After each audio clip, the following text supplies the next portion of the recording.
Ketika Biden menerbitkan stimulus keuangan Amerika di tahun 2021 ini dengan nilai 1,9 triliun dolar atau 1.900 billion dolar atau senilai 1,5 GDP nasional Indonesia yang 1.100 billion atau senilai 27.000 triliun rupiah, maka kaum MMT mengatakan, nah tuh cetak duit deh tuh Amerika. Stimulus ini harusnya menohok perut semua guru besar ekonomi dan semua yang mengatakan bahwa MMT-nya bosman yang digadang-gadang itu printing money adalah bakal membuat inflasi. Tuh 27.000 triliun rupiah digerojokin di sektor ekonomi Amerika yang akan membuat Amerika tahun ini akan tumbuh 7% ekonominya di atas Tiongkok yang 6% perkiraannya. Inflasi Amerika paling top 2%. Ayo kaum new mind menantang kaum old mind yang mengatakan Amerika bakal inflasi ratusan persen. Ayo mana analisanya? Atau ikut MMT aja bagaimana? Buang deh tuh ilmu lama. Ini zaman digital, semua bisa dikendalikan dan terdata.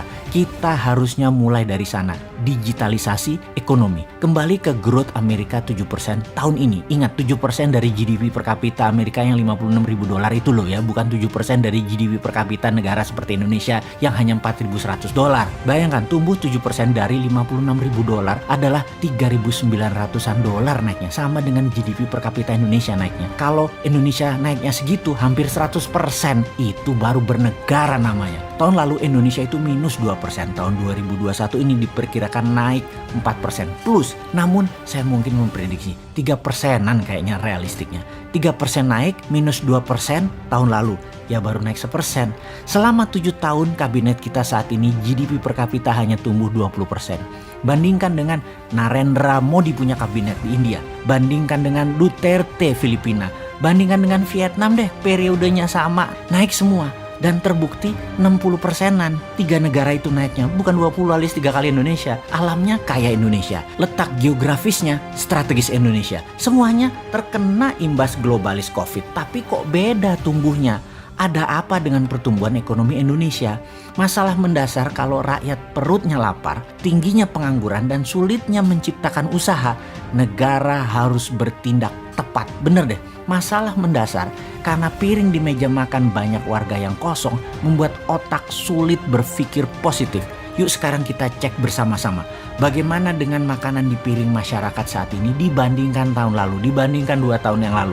Lebih banyak isinya mana? Lebih banyak yang instan-instan atau bon hutangan di warteg sebelah udah lunas atau nambah besar? Itu aja kita cek. Tantangan ini harus kita selesaikan dengan pemahaman dan strategi baru, atau tepatnya beda mindsetnya. Caranya bagaimana? Yang paling sederhana adalah ya sudah, pakai yang old mind dulu juga nggak apa-apa, tapi ada syaratnya. Syaratnya mereka harus satu tim. Lebih baik lagi tentunya satu tim itu adalah mindsetnya new mind, pendukung MMT. Saat ini kita semua setuju untuk menyelesaikan berbagai masalah di tanah air. Strateginya adalah vergader, verbod, seperti yang telah kita sampaikan dalam video sebelum ini. Tujuannya sentralisasi kekuatan dan gebuk yang tidak kooperatif. Sentralisasi kekuatan dan menjadi otoritarian bagi saya tidak jelek-jelek amat. Erdogan juga begitu, Xi Jinping juga begitu, Lee Kuan Yew juga begitu. Saya setuju, oke.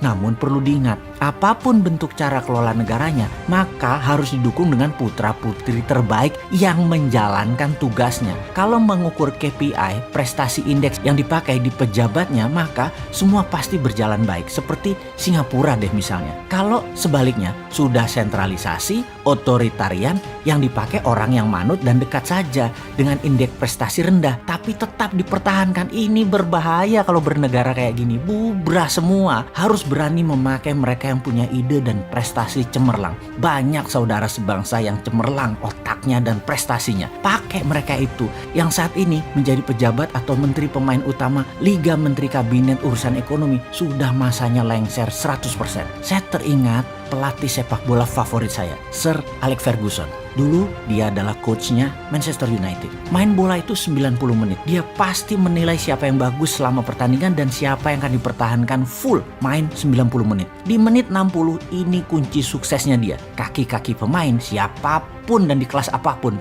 pasti di menit 60 mulai letih. Disinilah Alex Ferguson selalu mengganti pemain. Bisa 2 orang, bisa 3 orang. Dalam kurun waktu sisa 30 menit terakhir, strategi inilah penentu kemenangan pertandingan. Selalu Orang yang dimasukkan tersebut kunci yang membuat menangnya pertandingan. Yang diganti bukan yang lemah, tetapi yang diganti yang berpengaruh. Jadi, menurut pendapat pribadi Sontoloyo, yang diganti di kabinet kali ini adalah mereka yang masuk dalam bidang ekonomi. Itu sepaket total, ganti baru, ada 6 posisi dan ganti satu tim yang memang memiliki satu irama. 6-6-nya pemain baru, fresh leg, new mind. Jangan ganti ke 6 posisi tersebut dengan tim baru tapi baru kenal pada saat menjabat. Kalau begitu chemistry-nya lama terbentuk. Ada kok mereka itu sudah siap di pinggir lapangan sepaket 6-6-nya. Lalu bagaimana kalau 6 orang pejabat itu yang mantan ya, nanti pas digantikan mereka jadi mantan, adalah orang yang paling banyak memberi sumbangan pada posisi kemenangan jabatan kemarin.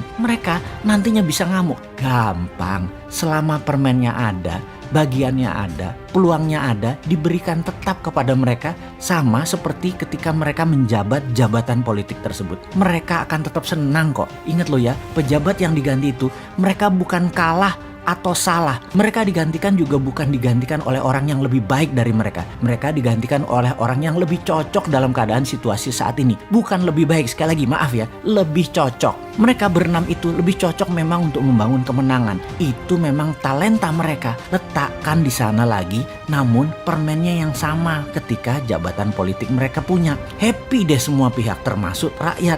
Karena ekonominya tumbuh beneran 7% dalam 3 tahun ke depan ini per tahunnya. Gitu aja kok repot sih.